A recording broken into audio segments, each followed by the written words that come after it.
চলে এলাম রান্নাঘরে। এবার শুরু হবে রান্না। সবাইকে শুভ সকাল।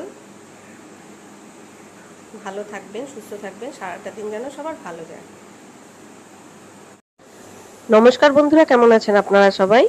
আমি পম্পা একটা ভিডিও নিয়ে চলে এসেছি আপনাদের কাছে। আজকে বৃহস্পতিবার, এই জন্য তাড়াহুড়োর তো একটা ব্যাপার থাকেই। চলুন একটু রান্না করতে করতে গল্প করি। আজকে করেছি আমি পমফ্রেট মাছের দু রকমভাবেই করেছি। একটা সর্ষে বাটা দিয়ে ঝাল করেছি, একটা পেঁয়াজ দিয়ে ঝাল করেছি। মাছগুলোকে ভেজে নিয়ে তুলে নিয়েছি। তারপরে যেরকমভাবে সর্ষেটা আমি এখানটায় একটু আজকে ছেঁকে নিয়েছি। অ্যাকচুয়ালি আমার শ্বশুরমশাই আবার সর্ষে বাটাটা কাঁচা ওইরকমভাবে খেতে পারে না, বলে ছেঁকে নিলে নাকি গ্যাসটা কম হয়, তাই জন্য ছেঁকে নিয়েই বেশি করা হয়। তে কালো জিরে শুকনো লঙ্কা ফোড়ন দিয়ে আর দিয়ে দিলাম এই সর্ষে বাটাটাকে, সর্ষে বাটার এই জলটাকে দিয়ে দিয়েছি। এবারে দিয়ে দেবো এর মধ্যে পরিমাণ মতো নুন, সামান্য একটু হলুদ দেব হাফ চামচ দিয়ে, আর একটু গুঁড়ো লঙ্কা দিয়ে এটাকে যেমন করে একটু ফুটিয়ে নিয়ে তারপরে এর মধ্যে টক দই দিয়েছিলাম। টক দই দিয়ে একটু নাড়াচাড়া করে নিয়ে তারপরে মাছগুলোকে যেরকম দেওয়া দিয়ে দেব। যাই হোক, যেটা বলছিলাম, বৃহস্পতিবারের দিন প্রত্যেকটা মেয়েদেরই একটা তাড়াহুড়োর ব্যাপার থেকেই থাকে। সকাল থেকে উঠে সত্যি কথা কি বলবো আপনাদের, এই যে চলছি, শরীরে রেস্টও পাওয়া যায় না। একার ওপরে সংসার থাকলে যেটা করতে হয়, নিজেকেই সব যখন সামলাতে হয়, তখন এক সময় এত পাজল হয়ে যায়, মনে হয় সব কিছু ছেড়ে ছুড়ে দিয়ে যাই একটু কোথাও ঘুরে আসি, কিন্তু সে উপায়ও নেই। একা ঘরের থেকে সেরকমভাবে বেরোতেও পারি না। তাই জন্য অগত্যা আমার ঘোরার জায়গা বলতে ওই আমার ছাদটুকু। আমার ছাদে গিয়ে আমি বসে থাকতে ভালোবাসি। আমার গাছপালাগুলো আছে, তাদের কাছে আমি বেশি থাকি যখন এই অবসর সময়টুকু থাকে। কারণ ঘুরে বেড়ানোটা, আমি তো আগেই বলেছি যে আমার খুব একটা হয় না বেরোনো। সবারই ওর কাজের চাপে নিয়ে বেরোয় না, সেরকম একটা বেরোনো হয় না, মানে ওরও সময় থাকে না, বললে তো হয় না, সময় থাকে না। ছেলেও বড় হয়েছে, তারও পড়াশোনা রয়েছে, সমস্ত কিছু করে আর সময় থাকে না বেরোনোর মতো। যাক, আমার এই সর্ষে বাটা দই দিয়ে আমার হয়ে গেছে পমফ্রেট মাছের ঝালটা। এবারে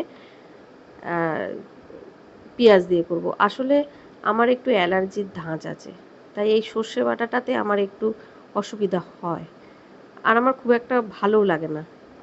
তাই জন্য আমি আমার মতন করে আর আমার ছেলের জন্য এই পেঁয়াজ দিয়ে ঝালটা করে নিয়েছিলাম। এই যে পেঁয়াজটাকে একটু কালো জিরে আর শুকনো লঙ্কা ফোড়ন দিয়ে পেঁয়াজটাকে একটু ভাজা ভাজা করে নেব, দিয়ে এর মধ্যে পরিমাণ মতন হলুদ, নুন আর গুঁড়ো লঙ্কা দিয়ে, আর দিয়েছি হচ্ছে একটা টমেটোকে পেস্ট করে নিয়েছি, তার মধ্যে আদা দিয়ে দিয়েছি। আদা আর টমেটোটাকে একসঙ্গে পেস্ট করে নিয়েছি, নিয়ে এর মধ্যে দিয়ে দেব, দিয়ে খানিকটা নাড়াচাড়া করে নিয়ে জল ঢেলে দেব। জল দিয়ে ফুটে গেলে মাছ দিয়ে ওটাকে একটুখানি এটা কষা, মানে একদম গামাখাই করেছিলাম, দিয়ে মাছ দিয়ে এটাকে নামিয়ে দেব। তাই যেটা বলছিলাম যে বেরোনো তো হয় না খুব একটা, ওই আমার ছাদের ওপরেই আমার কি বলবো যাবতীয় সব কিছু। আর আগে একটুখানি ভালো লাগতো বেরোতে, যেহেতু ছেলেটা ছোট ছিল, তার স্কুলে যাওয়া, তারকে পড়তে নিয়ে যাওয়া, তাই জন্য একটু বেরোনো হতো, কিন্তু এখন একেবারেই ঘরবন্দি।